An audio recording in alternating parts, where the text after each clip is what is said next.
Et salut l'équipe, c'est TCG Quand, j'espère que vous allez bien. Aujourd'hui on se retrouve pour une nouvelle vidéo, une deck profile avec le gagnant de notre précédent tournoi, Lucas. Salut Lucas. Salut à toi. Alors Lucas, dis-moi, qu'est-ce que tu as joué à ce tournoi? Alors donc au dernier tournoi j'ai joué le leader Kinemon, Ok. par amour du vert toujours. Est-ce que tu te souviens un petit peu de tes match-up qui t'a affronté? Ouais bien sûr, donc au premier match j'ai fait Barbe Blanche que j'ai aussi affronté en finale et j'ai aussi affronté un Kinemon et donc un Ivankov. Ok, d'accord, super. Bon, les match-ups se sont plutôt bien passés à ce que je vois. Bah écoute, je vais te proposer de passer à la liste. Ouais, pas de problème. Tu vas nous présenter un petit peu tes choix. Qu'est-ce que tu as choisi comme différentes cartes? Je te laisse la main. Donc je vais d'abord commencer par présenter tout ce qui va être les Wano Kuni et puis après les Supernova car le deck se divise un petit peu en deux parties comme ça. Donc pour les choix un peu plus évidents, donc 4 Momo. C'est un peu évident parce que bon c'est les principales tutos du deck pour aller chercher donc les principales cartes Wano. Pareil donc 4 après Okiku. Parce que le fameux T2. Parce que le fameux T1 Okiku, quand tu as deux donnes, que tu commences second, tu poses une petite Okiku, c'est vrai que ça fait toujours un peu mal. C'est très fort. C'est très très fort. Je pense que c'est même On va le pas se meilleur le card cacher. du jeu. Oui. Après ensuite un T2 qui est aussi pas mal et puis aussi une carte qui est très bien pour coucher par exemple des low blockers ou n'importe quoi. La petite Yamato, donc que je vais jouer pareil x4. Donc Yamato à 4 mais que je joue pour 3 avec le leader. Grâce à l'effet leader. Donc ça c'est des choix qui me semblent évidents dans toutes les DL Kinemon. Après je joue aussi 2 Raizo parce que des fois ça arrive de pas forcément toucher les Okiku, c'est un peu triste, mais Raizo du coup si j'arrive à l'avoir il offre une petite solution, un petit T2 qui peut être sympathique. Si j'ai posé Momo je peux poser Momo. Après je tape avec Raizo, je draw 2. C'est vrai que c'est pas... Après c'est aussi un bon T1 avec l'effet de ton leader. Ouais, aussi pareil. Donc voilà, c'est vrai que c'est une bonne alternative des fois au Kiku, mais je la joue que x2 quand même. Après, avec un petit peu de bloqueur, 2 Kozuki Toki, donc elle je la joue que x2. J'ai vu des DL qui la jouent soit x4, soit des fois juste x1, mais x2. C'est un perso que j'aime bien, c'est une carte qui est bien, et en plus comme je joue pas mal de... Ça va être les Yamato ou alors les Oden à 8. C'est pas mal, c'est bien situationnel. Là donc du coup 2 Yamato Secret. Parce que ça fait toujours plaisir de foutre 2 PV adverses dans la trash.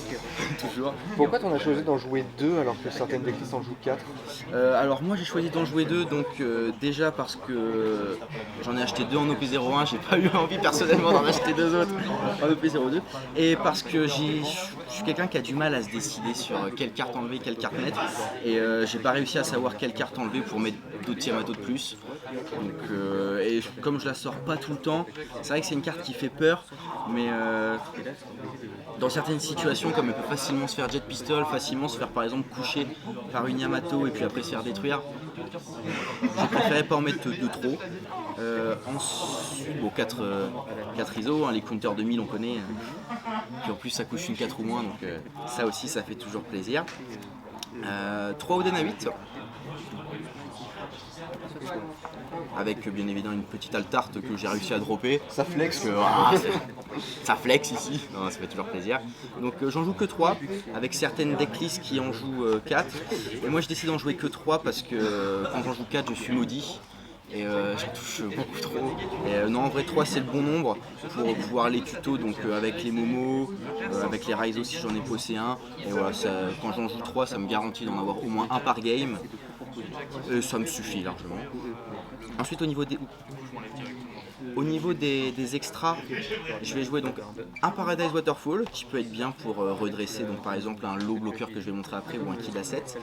Et aussi, carte que je vois pas souvent mais qui fait plaisir, Paradise Totsuka. Toujours pratique pour par exemple coucher un petit chopper, un petit BG qui est toujours un petit peu embêtant. Ou alors quand je joue contre un miroir pour coucher une Okiku. Ça coûte que 1, puis après ça permet de répartir les dons sur par exemple un leader, pour pouvoir taper.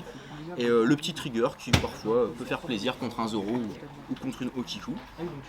Donc ça c'est tout pour la partie Wano Kuni, donc il y en a 27 si je me trompe pas. Après pour la partie Supernova je vais jouer 2 killers.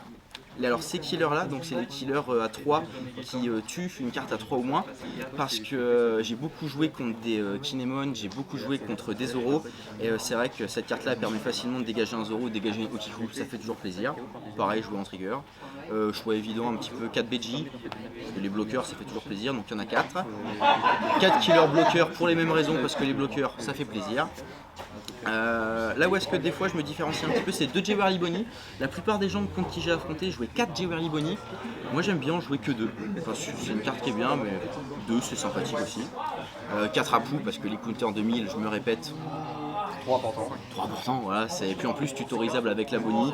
Il y a d'autres counters à 2000 comme les Beppo ou les carottes. Mais tutorisable c'est toujours mieux. 2 Trafalgarlo à 5. Pareil, parce que c'est une carte qui coûte cher, j'en avais 2 donc. En fait, c'est des choix financiers. C'est ça, beaucoup. Ouais, je suis étudiant, on fait avec peu. Non, et puis même 2 c'est sympa parce que c'est une brique. Et en avoir plus, je vais pas forcément la jouer. Donc 5 c'est bien, comme ça je peux taper avec Okiku, je peux la redresser. Je peux par exemple récupérer Okiku pour la sécuriser, jouer une killer gratuitement pour péter un truc. Cette carte est vraiment forte dans le deck. Ouais, cette carte est vraiment très très forte. Et 2 c'est un bon nombre je trouve. Un Drake, parce que c'est une carte qui a le même effet que le killer mais en mieux. Parce qu'elle va pouvoir péter par exemple dans Barbe Blanche les Luffy à 4. Les Luffy à 4 tu peux pas les péter avec les killers, que Drake va pouvoir les péter. Ensuite au niveau des one-off, plus de Drake, Killa 7. Killa 7 qui est beaucoup mieux que Killa 8 en OP02, il n'y a vraiment pas photo. Parce que voilà, tu la poses et tu l'utilises vraiment quand tu veux, et puis tu peux la redresser avec Paradise si jamais tu la touches, et l'adversaire peut rarement la toucher. C'est à moins de se prendre un Automa Jet Pistol, c'est un des seuls moyens de la détruire. Hawkins, pareil, c'est une carte, ça fait plaisir quand tu la touches parce que tu peux facilement détruire un board adverse contre un Lou, contre un Zoro et tout. Le seul hic de celle-là, c'est que c'est une brique et qu'elle se fait facilement péter par Jet Pistol. C'est pour ça que je la joue que x1. Et ensuite, j'aime bien cette carte-là, deux petits Punk Gibson, petit contre à plus 4000 qui touche un 4 ou moins, avec un des meilleurs effets trigger du jeu, on va pas se le cacher. Hein. Très fort. C'est le truc, l'adversaire qui veut t'aggro, tu fais bah non, je l'ai touché dans les triggers, perdu. Donc voilà, donc c'est tout du coup pour cette decklist. Donc, super, je te remercie. Est-ce que tu as des petits shout-outs à faire à tes collègues? Big up. Alors moi, le plus gros big up que je vais faire, ça va surtout donc être aux membres de la TCG All Star, donc Valentin, Isma, Samuel et bien évidemment Clément, parce que c'est contre ces joueurs-là, je trouve que je progresse le plus. C'est avec eux qui me donnent des petits tips et voilà. Aussi, quelqu'un à qui je fais un big up, c'est mon poteau Michael, contre qui je joue souvent et en vrai on se marre bien. Et voilà, sinon globalement tous les joueurs de TCG Caen contre qui j'aime bien jouer, contre qui j'aime bien progresser. Bon super, je te remercie Lucas. Chez vous, n'hésitez pas à vous abonner, liker la vidéo, lâcher un petit commentaire, ça fait toujours plaisir. Et puis on se retrouve pour une prochaine vidéo. Ciao ciao. Ciao.